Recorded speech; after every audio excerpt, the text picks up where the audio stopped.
Hello everyone and welcome to this webinar on business planning fundamentals. My name is Giovanna Lever from Sparrowly Group and I will be your presenter today. This webinar is part of the webinar series Sparrowly Group delivers under its Build Better Business program. I would like to begin by acknowledging the traditional custodians of the various lands on which we all work today and the Aboriginal and Torres Strait Islander people participating in this session. I would like to pay my respects to elders, past, present, and emerging. Now, so that you can concentrate on the information ahead, I'm going to turn my video off and then we will get started. So let's break down what we're covering today. We're going to touch on some common business planning mistakes. Then we're really going to unpack the business model canvas and its 9 elements across desirability, viability, and feasibility. Importantly, this is about getting your thoughts out of your head and into a practical plan that you can build from as you grow into a sustainable business that can withstand the tough times. This will give you a shared language and tools for describing, visualizing, assessing, and changing your business model. So let's get into it. If you haven't heard of the business model canvas before, let me introduce you to it. The canvas we'll be looking at was developed by software company Strategizer, and it essentially is a business model which describes the rationale of how an organization creates, delivers, and captures value. It's open source, which means anyone can use it. There's lots of books and articles written about it and how to use it. And in fact, we use it at Sparrowly Group for our own business and also the organizations that we consult to and businesses that we mentor. The business model canvas can help you get clear on how your business creates, delivers, and captures value. And when businesses aren't clear on this, this is when the cracks start to show. Let's take a closer look at the canvas. There are 9 boxes or building blocks which identify the desirability, feasibility, and viability of your business. We start with the right-hand boxes of customer segments, value proposition, channels, and customer relationships. Essentially, does the customer want it? The 2 boxes of revenue streams and cost structures look at the viability of your business and answers, should we build it? And then finally, we move to the left-hand boxes of key resources, key activities, and key partners. Can we build it? Too often we've seen business plans that are long and vague and don't really tell the reader anything useful or concrete and are just not practical. And I'm sure someone in your business journey at some point has said, have you got a business plan? And you've had that, oh God, no moment, or, oh yeah, but I've never really looked at it moment, or I just have no idea where to start moment. Now, detailed business plans are important if they are relevant and practical, but oftentimes it's the business owner thinking that they're doing the right thing. They download the government template, they're just blindly filling in the blanks without any real thought process or research. So this process that we're about to show you is really an important part of the business planning process. It's one of the fundamental steps to ensuring your business planning is watertight. What's really important to remember here is that it's never too late to start planning. So let's talk about some common business planning mistakes that we've seen over the years and that we really want you to avoid if your business is going to be a viable long-term proposition. These might include having unrealistic financial projections, not defining the reader of your business plan. So is it internal only, or is it an external business plan for investors or government support? Not doing enough research and relying on what you think, not what you know. Hiding your weaknesses. So if you aren't strong in a certain area, it's important to highlight this as a part of what you will do is to help counteract this and help your business to thrive. Including too much information that's just simply waffle and has no real relevance or practical application. Not focusing on your competition. Every business has competition, even if it isn't obvious. We're not, at the end of the day, we're competing all for the same consumer dollar. Superficial definition of target customers. And for the record, I'm sure you all know this, but for a reminder, everyone is not your customer. And underestimating business risks, or worse, thinking none exist. There is risk in everyday life in running a business. And finally, just not having a plan in the first place.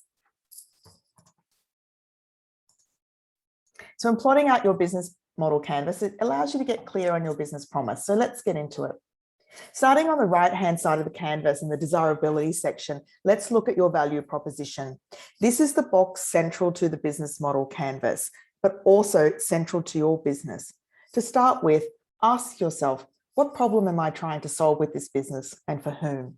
Is it a lack of quality accommodation in the region? Is there a gap in the market for boutique weddings? Is it just nowhere decent to stop, go to the bathroom and eat, and as such visitors just drive straight past your region? And in defining the problem that you're trying to solve, what are the proof points? That is not just a conversation that you had with someone over a drink with a friend. What's the evidence to substantiate this? And once you have this, you'll be able to easily articulate your value proposition. The value proposition is the products and the services that create value for a specific customer segment. It articulates how you're going to solve the challenges you've identified and drive value for your customers. And it's the reason why customers choose you over someone else. And it's one of the most critical things to get right. Once you've understood your audience and their needs, it's important to make sure that your promise or your value proposition is meaningful, clear, and help solve the needs of your customers. What is the product or service that you're offering? How does it meet the needs and create value for the customers? This is what your brand is and what your customer wants to hear. A value proposition creates value for customer segment through a distinct mix of elements, catering to that segment's needs. Values may be quantitative, such as price or speed of service, or qualitative, such as design or customer experience. So as we go through this business model canvas, what we're going to do is we're going to use an example of an accommodation provider to help you see how it comes to life.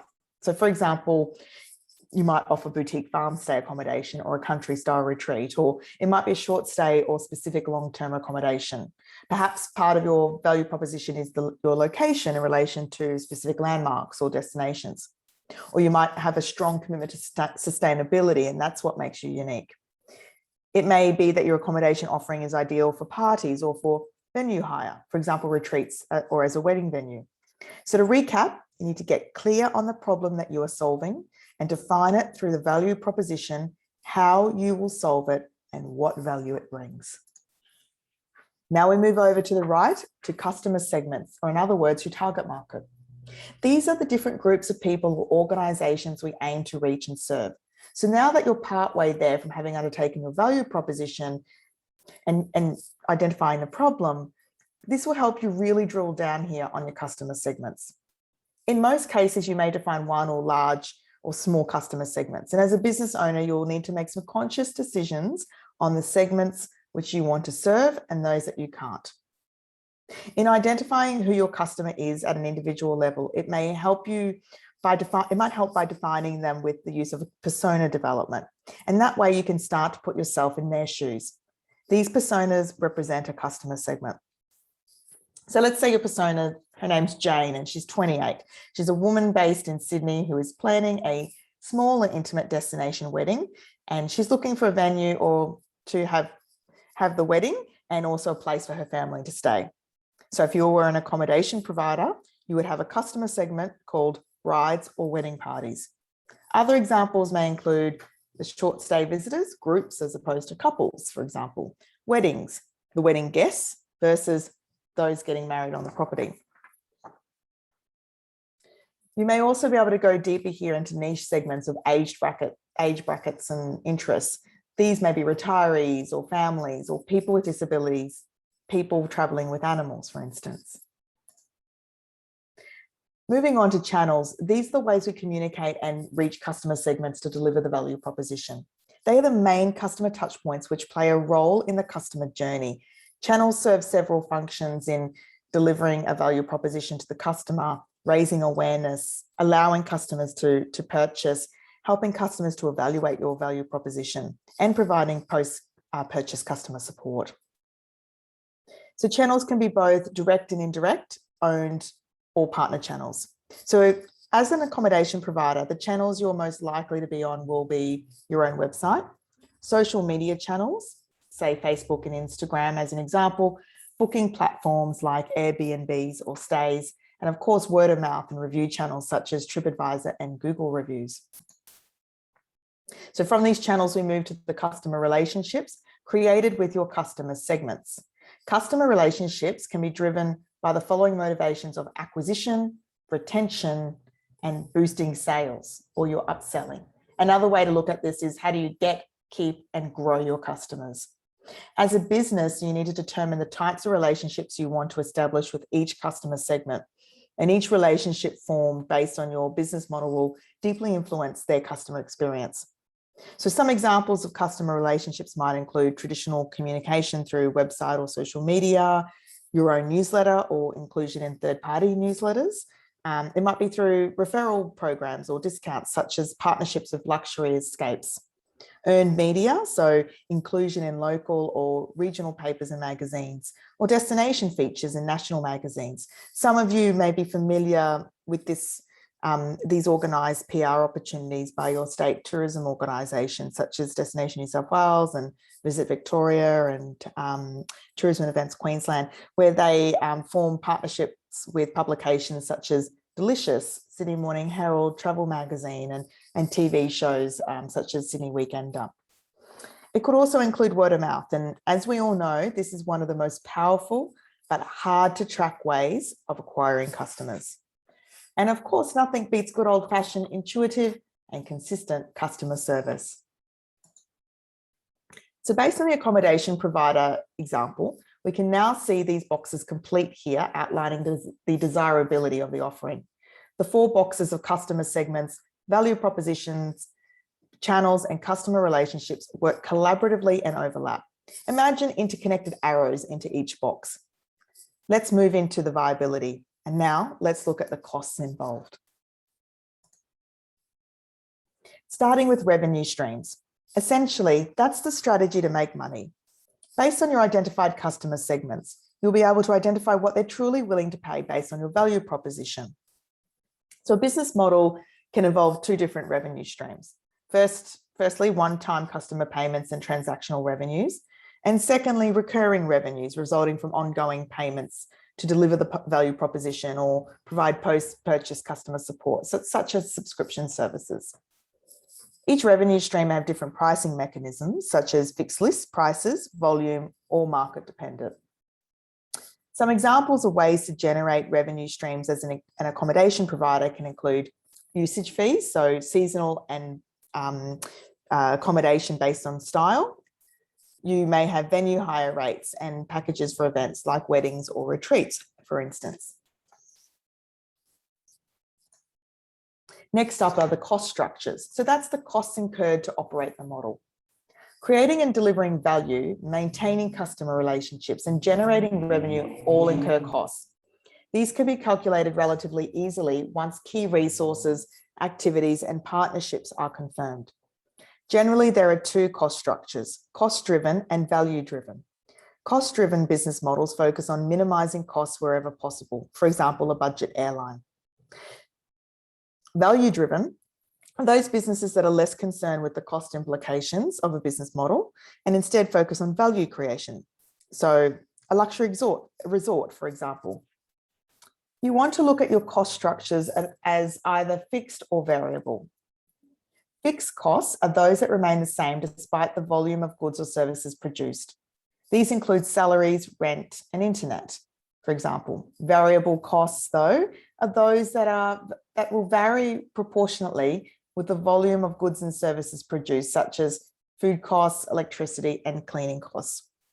So common examples of costs for an accommodation provider, for example, include staff costs, maintenance costs, fresh food and beverages, materials needed on the property, contract suppliers, for example, chefs, cleaners, gardeners, your booking platform, your distribution partner commissions, marketing campaign, design, refresh, and advertising, property costs, so rent and utilities, and administration costs, accounting, bookkeeping fees, and software subscriptions. We can now see these boxes completed here, outlining the viability of the offering. Now, the final area is feasibility. So these are the things that make your business model work, your resources, your activities, and partners. Starting with key resources, they are the most important assets you need to operate your business. Every business model needs resources. They can be physical, financial, intellectual, or human. Physical resources include things such as assets such as buildings, vehicles, machines, distribution networks, point of sale systems. Whereas financial resources are those that include things like cash flow and lines of credit. Intellectual resources are the key things that make your business yours. These include proprietary knowledge, your IP, brands, partnerships, customer databases, patents, and copyrights. These are incredibly important components of having a strong business model. And finally, human resources, which are required for every business, but are prominent in certain business models in knowledge-intensive or creative industries. Different key resources are needed depending on the type of business model and can be owned by the company or leased or acquired from key partners. Examples could include properties, staff, brand and IP, materials and equipment, customer data, platforms and data. The key activities are those things that you need to do to make your business operate. It's often the one part of planning where the detail is overlooked, but it's critical. It's a critical element to successful business planning and operations. Like key resources, these activities are required to create and offer your value proposition, reach top markets across channels, maintain customer relationships, and earn revenue. Key activities can either be production or problem solving. Essentially, these are things that you and your staff will do in your business. So production activities include things like designing, making, delivering the product and service. Problem solving activities are those which relate to coming up with new solutions to customer problems. And the not so exciting part of the business, and what a lot of business owners love to avoid, are the administration tasks. So they need to be captured here too. And this includes things such as HR, invoicing and bookkeeping, marketing, experience development and delivery, maintenance and cleaning tasks. Key partners refer to the network of suppliers and partnerships you need to make your business work. Some examples could include your local council or local business chamber, local tourism organisation, regional tourism organisation, or even the state tourism organisation, booking and distribution partners, local wedding venues for referrals, for example, if you're a wedding venue, and local tourism operators for strategic partnerships and cooperations for referrals. Partners are important to optimize your business model, reduce risk, and acquire resources. So let's now look at feasibility section coming all together using the accommodation provider example. So there we have it, 9 boxes of the business model canvas complete, using the accommodation provider example that we've been using throughout this webinar. Now you can see it all together and see how the 9 boxes all work together around desirability, feasibility, and viability.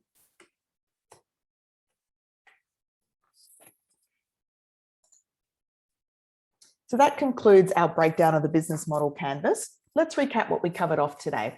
We talked about common business planning mistakes, how to avoid business planning mistakes, and how to get your thoughts out of your head and into a practical plan on a page. This webinar comes with additional resources to this recording, including the slide deck and a downloadable template for you to use, and strategizer tools and resources. Thanks so much for coming and joining us today. We really appreciate it. And as a fellow small business owner, I get it. And I really appreciate how important your time is. I can't stress enough, though, the importance of taking these learnings and putting them into action. Please feel free to get in touch. And if you have any questions, my contact details can be found here on the screen, mentoring@sparrowly.com. Do keep in touch, and we look forward to seeing your business model canvas is complete for your business.